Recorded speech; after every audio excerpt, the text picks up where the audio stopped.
What's up, y'all? It's your girl Drea, and I'm back with another video.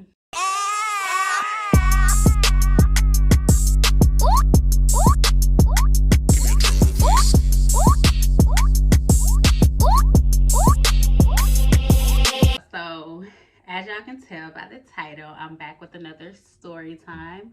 And like always, I'm gonna jump right into it. And I miss y'all. What y'all been up to? I've been having like a lot going on, so you know, I've been handling my business, but I got another story time for y'all.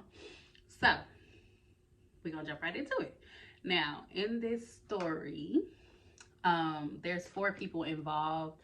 So I'm gonna go ahead and name them right quick. So of course it's me.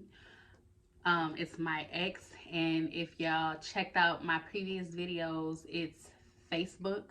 But in this story, I'll just call him my ex. It's just easier. So there, it was his friend, and I'm gonna call him promoter because he was actually a promoter. So I'm gonna just call him promoter.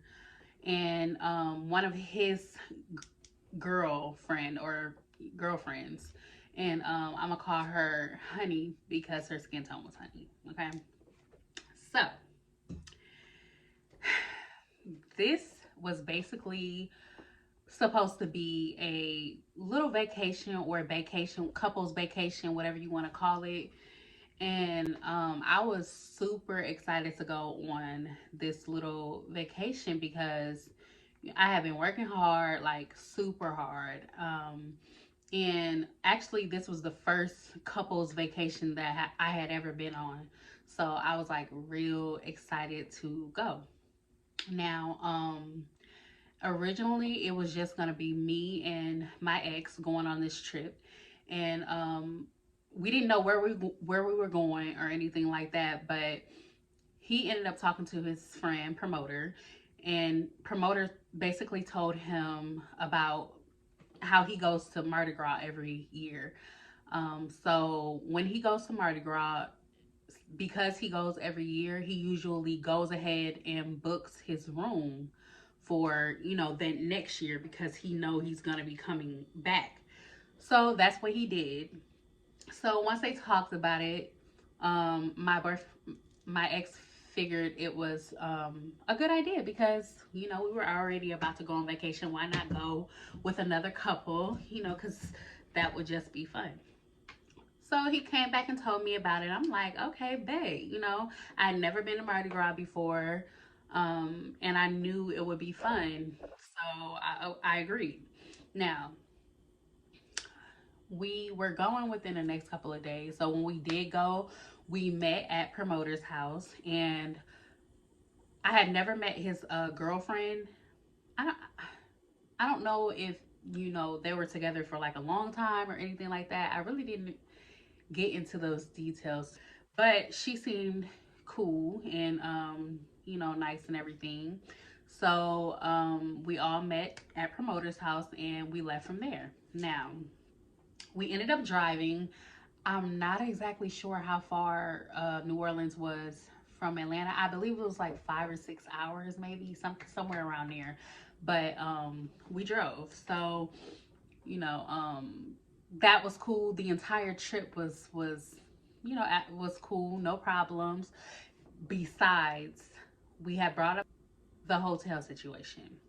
Now, we basically asked promoter if he had called and basically made sure that everything was okay with the rooms because like I said, he booked the room every time he left that prior year, so it would be a year before checking back in. So we were basically asking him to basically check on it before we got all the way down there because around Mardi Gras, when you go to New Orleans, there is absolutely no rooms available at any hotel. So we didn't want any problems when we got down there. So we wanted to confirm that everything was cool. So he ended up calling the hotel. Lo and behold, they gave his room away.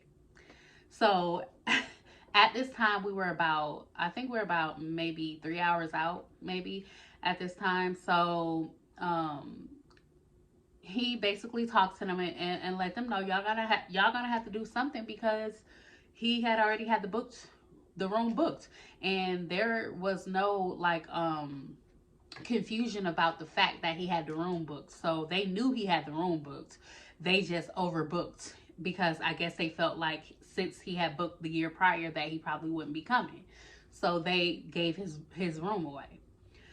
So they basically assured him that they were going to find another room. If it wasn't at their hotel, to be at a different one, but they're going to find him another room and not to worry about it and to give them a call back within the next hour. That's what he did. And luckily they did find a room. Now, so everything was good and we continued to be on our way. So we ended up leaving from Atlanta like midway. I said midway, like midday.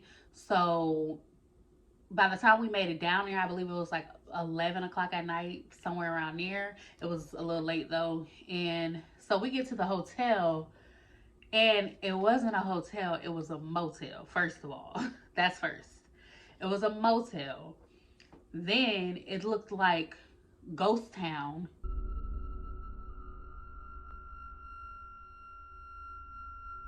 In the middle of the night, we had to walk past the pool, and the pool was like halfway filled with like black water that had like chairs and trash and just a bunch of different shit in it. And it was just disgusting looking. The whole entire motel looked super ran down, and I already knew from the outside that I didn't want to sleep inside. So he called the hotel back that he originally booked with, and basically was telling them like, how are y'all gonna book us this type of room? Like, it was crazy. But basically there was absolutely nothing that hotel could have did for him, because there was no rooms available or at any other hotels because of the fact that it was Mardi Gras and all of the hotels were booked. So we had no choice but to stay at that motel, and nobody had family down there to like stay at their house. So we were stuck. We had to stay there. So I knew one thing was for sure. Me and Honey, we knew for sure that we were not about to sleep on those beds. That was first things first. We had to find some type of store to, find some sheets, something like a blow-up bed, something. So we basically tried to find like a Walmart or something. Nothing was open that late. And so we found this like little convenience store, and they had like some freaking tablecloths. That was the closest thing that we could find to lay on, to like lay out on the bed to lay on, because I could not lay on those covers on that bed. Those covers looked like they had been on those beds since freaking 1972. And the whole entire hotel, like it wasn't like actual trash anywhere or anything, but it was like dirty. It was dirty. It had like a funny smell.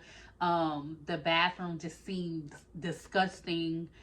The tub had like rust stains, and it was horrible. I was not with it. Like, I was just over it for real. So that was the closest thing we could find. So we bought a few of those so that we could at least lay them out on top of the bed and lay on those instead of actually physically laying on the bed with our bodies. So yeah, that was a disaster. Now, when we got there, we did decide to go ahead after we got to the store to get, what we're going to lay on. We did decide to go ahead and go to the Mardi Gras that night also. The Mardi Gras kind of goes on. I don't know if it closes. Like if it stops at any time or whatever, but it goes on for a long time. So we had decided to go to the Mardi Gras that night. So we went into the hotel rooms and got dressed. They had their own room and we had ours. So we got dressed, and Honey and Promoter got finished getting dressed before us. So once they finished getting dressed, they came into our room and we were kind of finishing up. And Promoter was kind of looking at my outfit, up and down at my outfit. And he turns to Honey and he's like, why you didn't wear something like that? Like, you know, just like analyzing, I mean, just basically comparing her outfit to mine. And it was kind of out the blue because it just seemed like, where did that come from?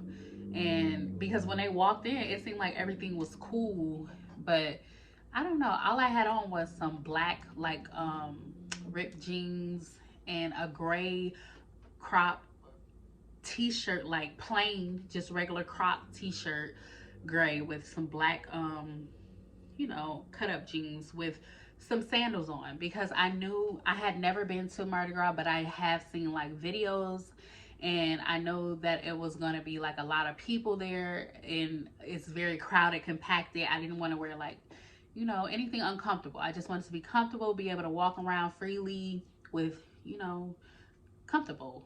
And she had on a dress. It was like a cute little dress with some like knee-high heel, with like some knee-high heel boots. And it was cute. And the kind of the heel boots she had on, it had like a really thick heel on it, so it wasn't like a really skinny heel or anything like that. And she was the type of girl, like, she could definitely walk in heels like with no problem. So I think she kind of knew what the Mardi Gras was, in that, I mean, I felt like she could handle what she had on, you know what I mean? So she was a little irritated by what he had said, and I think that's kind of understandable, because I feel like if I was with my boyfriend or whatever, and we got around a different female, and my boyfriend began to compare my outfit to hers, I would be like, don't worry about it. Like, I have on what I have on, So she was like a little bit irritated, understandably. That kind of set the tone for them for the rest of the night, I feel like. So we called the Uber because we didn't want to drive. Even though we drove down there, we didn't want to drive around New Orleans, because we just knew that it was probably going to be nowhere to park and, all of that. So we just Ubered. So we got an Uber and went down there.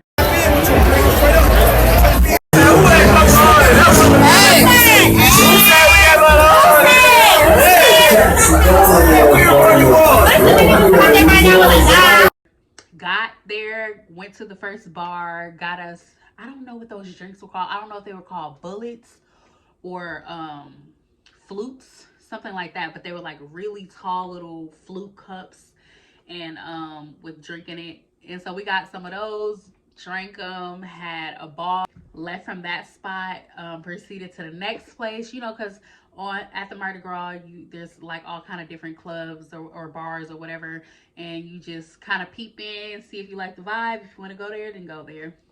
So that's what we were doing. So we found this other little club, went in there, hung out for a little bit, and then we walked out. I don't know what they were arguing. Promoter and Honey were arguing about after that second place, but they were arguing about something. They were kind of bickering, like going back and forth with each other. And I could tell that Honey was like really irritated, because she was like, kind of like, why do you keep messing with me? Like, you're like picking, and telling him that she was about to leave, and he basically was not really caring. And I was just asking her to stay, and this whole time saying all type of different things. And he said something to her that got her really, really upset, and she ended up walking away. It's this huge crowd, a lot of people who are drunk, like very, very drunk. And he just let her walk away. And I was like, I wasn't gonna let her walk away by herself like that. So I went after her. I didn't want her to, go into this crowd full of drunk people by herself.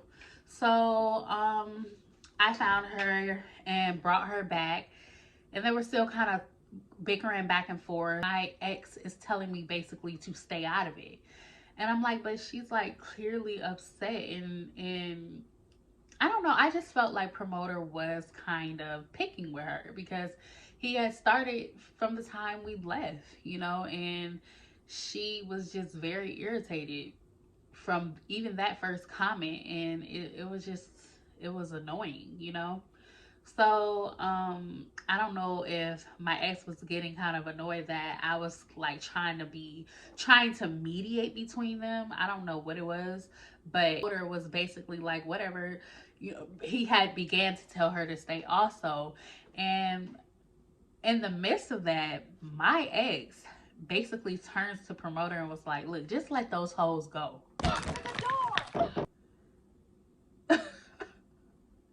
Those hoes, he said.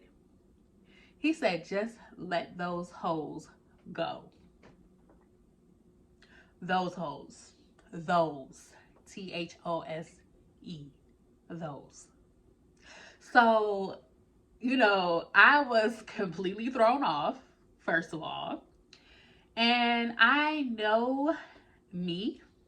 And I knew that that was it for me. That was it for me. Like, I was about to go off, and I knew I was. So I had basically went off, like, you know, and I told him, you know, I said right off, like, who the fuck are you calling a hoe? You know, and I think when he first said that, when he first said, let those hoes go, the look that I gave him, he knew he had fucked up then. He knew he had fucked up then. And, you know, I start cussing his ass out, damn near ready to beat his ass, you know, and to the point where he kept trying to walk away. And I just, you know, I was going to get off my chest what I had to say before he walks away. And then I was going to let his ass walk away. But I had went completely off, and I embarrassed the mess out of him in front of everybody, to where all of those people, drunk or not, that was walking past us, they were like looking at us like, oh shit, he's in trouble. Because it basically, it came out of nowhere. I don't know who he thought I was, or I don't know if he was showing out in front of his friend. I don't know what the situation was, but before that night ended, his friend and him knew, don't fucking play with me. I'm not your friend's little girlfriend. I'm not finna keep walking away and letting nobody disrespect me. I'm not finna do none of that. I'm not. You gon' catch everything I gotta say before you call yourself walking away from me. If you want to call me a hoe, you finna be all type of shit. So after, you know, I went off on him to the fullest, and very, very bad. Like I said, he walked away, walked into the crowd, and he's a grown ass man. So no, I didn't go after him when he walked into the crowd. He knows how to take care of himself. He knew his way back to the hotel room. He wanted to call me a hoe. I'ma treat your ass like a hoe would treat you then. Like she don't give a fuck. And that's what I did. So yeah, I just basically he walked into the crowd, and we walked away, you know, and then everything was kind of dead then. She had an attitude, the promoter had an attitude, I had an attitude, and my ex had an attitude. So we just went back to the hotel room. I was pissed off. I had some friends that were passing through because they were on the way to Texas. So they were passing through, luckily from Georgia. I had them come and get me from the hotel room, and I went to Texas with them. I left and went to Texas with them. Like, and, you know, just completed my little road trip with them, because he completely had me messed up. I absolutely don't know who he thought I was, but that was definitely wrong, because I just don't know where it came from. You know, I don't know. The only thing I could basically, you know, make sense of it was that he was showing out in front of his friend, because I don't know what other reason why he would say these hoes. Like, I had nothing to do with their situation. I was trying to make the situation better. Like, I didn't want her to leave. I didn't want them to like, you know, go their separate ways while we were on the trip. It was like all hell from the time we fucking drove off from Atlanta. Like, shit was going wrong. And the entire trip was just horrible, you know? So I went back to the hotel room, packed my stuff. I didn't want to stay in that hotel room anyway. Packed my stuff, and my friends came and got me, and I left. And of course, after that, he was calling and all that kind of stuff because he probably didn't know where I went, you know, until I told him. He knew I didn't know people down there, so it was very, very coincidental that I had friends passing through, but I'm definitely glad that, you know, they were. And that was that. And from then on, like, I never talked to him again. I talked to him again, but we definitely didn't get back together from then, and that was that. So, yes, y'all, that was my story time for today. I hope you guys liked it. Don't forget to like, comment, and subscribe, and I will see y'all in the next one. Peace.